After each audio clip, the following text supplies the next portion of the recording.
നമസ്കാരം. Raf talk ഫുട്ബോളിലേക്ക് അവർക്കും സ്വാഗതം. റയൽ മാഡ്രിഡിന് ലാലിഗ കിരീട സാധ്യതയുണ്ടോ എന്ന് ചോദിച്ചാൽ ഒറ്റ നോട്ടത്തിൽ ഇല്ല എന്ന് പറയേണ്ടി വരും. കാരണം ബാഴ്സലോണ 31 കളി 79 പോയിന്റോടെ ലാലിഗ പോയിന്റ് പട്ടികയിൽ ഒന്നാമതും, റയൽ 32 കളി 73 പോയിന്റോടെ രണ്ടാമതുമാണ്. 6 പോയിന്റ് ഡിഫറൻസ് ആണ് ഇപ്പോൾ ഉള്ളത്. പക്ഷേ ഇന്ന് ബാഴ്സയ്ക്ക് സെൽറ്റാവിയൊക്കെ എതിരെയുള്ള കളിയുണ്ട്. ആ കളി ജയിച്ചാലും വീണ്ടും 9 പോയിന്റ് ഡിഫറൻസ് ആവും. അപ്പോൾ പിന്നെ സാധ്യതയുണ്ടോ?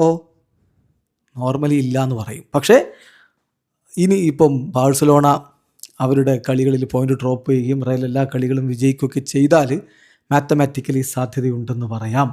ഇന്നലത്തെ കളിക്ക് ശേഷം കോച്ച് അൽവാരോ ആർബിലോയോട് ചോദിക്കുന്നു, ഇനി ലാലിഗയിൽ റയലിന് സാധ്യതയുണ്ടോ, ടൈറ്റിൽ റേസ് ബാക്കിയുണ്ടോ? അദ്ദേഹത്തിൻ്റെ മറുപടി, ഞങ്ങൾക്ക് ഇനി 6 കളികളുണ്ട്, 6 ജയിക്കുക, അതാണ് ഞങ്ങളുടെ ഇപ്പോഴത്തെ പ്രൈമറി ഒബ്ജക്റ്റീവ്, ബാക്കിയൊക്കെ താനെ വരും.